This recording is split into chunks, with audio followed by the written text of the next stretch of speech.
ചെറിയ അയലയും മത്തിയൊക്കെ കിട്ടുമ്പോൾ കറി വെക്കാൻ അടിപൊളി ടേസ്റ്റാണ്. അപ്പോൾ ഇന്ന് കുഞ്ഞൻ അയലേൻ്റെ കൂടെ ഞാൻ വെണ്ടക്ക ചേർത്തിട്ടൊരു തേങ്ങ അരച്ച കറിയാണ് ഉണ്ടാക്കുന്നത്. ചോറ്, ചപ്പാത്തി, പൊറോട്ട എന്തിൻ്റെ കൂടെ നിങ്ങൾക്ക് ഈ കറി അസ്സലായിരിക്കും. കാരണം വെണ്ടക്ക കറിയാണെന്നൊന്നും ഒരിക്കലും ഫീൽ ചെയ്യില്ല. അപ്പോൾ ഇതാ ഇൻഗ്രീഡിയൻസൊക്കെ റെഡിയാക്കുന്ന കൂട്ടത്തിൽ നല്ല കറിവേപ്പിലൊക്കെ നമ്മുടെ ഈ നാടൻ കറികൾക്കൊക്കെ ധാരാളം ഇടുകയാണെങ്കിൽ നല്ല ടേസ്റ്റാണ്. അപ്പോൾ ഇതാ വീട്ടിലായതുകൊണ്ട് തന്നെ കറിവേപ്പില നല്ല ഫ്രഷ് ആയിട്ട് ഉണ്ടായി നിൽക്കുന്നുണ്ട്. അതൊക്കെ ഇങ്ങനെ പൊട്ടിച്ച് കഴുകിയെടുത്ത് പിന്നെ ഇതിലേക്ക് വേണ്ട ഇൻഗ്രീഡിയൻസ് നമ്മുടെ മെയിനായിട്ട് വെണ്ടക്ക തന്നെയാണ്. വെണ്ടക്ക ഒരു 6-7 എടുത്തിട്ടുണ്ട്. അത് ഇതുപോലെ ഇതാ കട്ട് ചെയ്ത് വെച്ചിട്ടുണ്ട്. ഒരു തക്കാളിയും ചെറിയൊരു സവാള, ഒരു പച്ചമുളക്, ഒരു 4-5 വെളുത്തുള്ളി.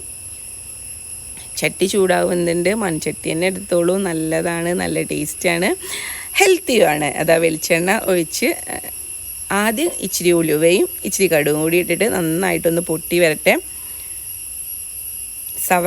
സവാള ആഡ് ചെയ്ത് കൊടുക്കണം.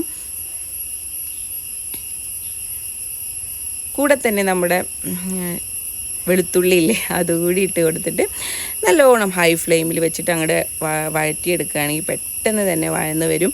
ഇപ്പോൾ ഈ ഒരു ടൈമിലല്ലേ നമ്മൾ ആ കറിവേപ്പില കുറച്ചങ്ങോട്ട് ആഡ് ചെയ്യുക കേട്ടോ. നല്ലൊരു സ്മെല്ലും വരുന്നുണ്ട്. ഇനിയൊരു ലൈറ്റ് ഒരു പിങ്കിഷ് കളറും ഇതൊന്നും ഇങ്ങോട്ട് വാടി സെറ്റാവുക അത്രേ നമുക്ക് വേണ്ടുള്ളൂ. ആ ഒരു സ്റ്റേജിലാണ് നമ്മുടെ വെണ്ടക്ക, തക്കാളി, പച്ചമുളക് 3 കൂടി ഒപ്പാണ് കേട്ടോ ആഡ് ചെയ്യുന്നത്.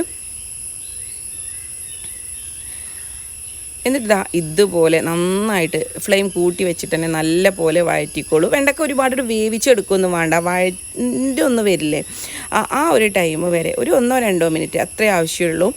ഇനി ഇതിലേക്ക് മഞ്ഞൾപ്പൊടി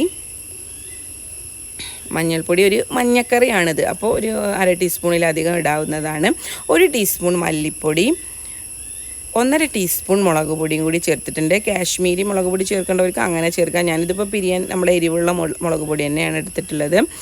എന്നിട്ട് നല്ല പോലെ അങ്ങോട്ട് വഴറ്റിയെടുക്കുക. ആ ഒരു പൊടികളുടെ പച്ച സ്മെല്ലും അതൊന്നുകൂടി ചേഞ്ച് ആവണ വരെ ജസ്റ്റ് ഒന്ന് അങ്ങോട്ട് വഴറ്റിയെടുക്കുക.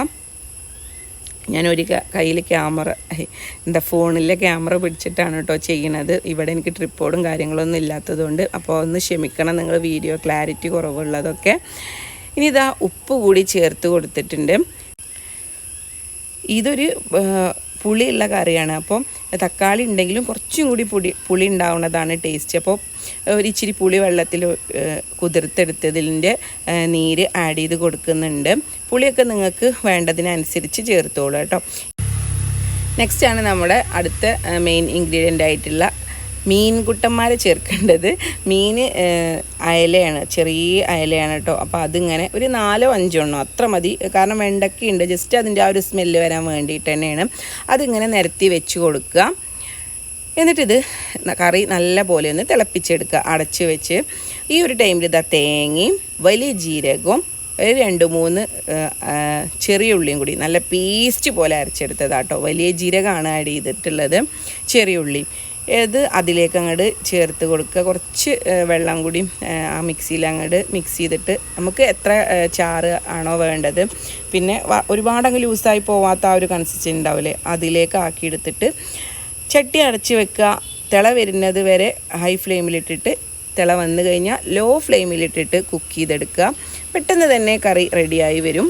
അപ്പോൾ ഇതാ നമ്മളുടെ കറി സെറ്റായിട്ട് അടിപൊളിയായിട്ട് വന്നിട്ടുണ്ട്. അപ്പോൾ ഇത് നിങ്ങൾക്ക് ചോറിൻ്റെ കൂടെയൊക്കെ, ഞങ്ങൾ ചോറിൻ്റെ കൂടെ ഉണ്ടാക്കിയതാട്ടോ, ഞാൻ വീഡിയോ എടുക്കാൻ വിട്ടുപോയതാണ്. ഇത് ഞാൻ പിറ്റേ ദിവസം രാവിലെ ചപ്പാത്തിൻ്റെ കൂടെ എടുത്താട്ടോ, അതിൻ്റെയാണ് വീഡിയോ. അപ്പോൾ നെക്സ്റ്റ് വീഡിയോയിൽ നമുക്ക് കാണാം. ബായ്.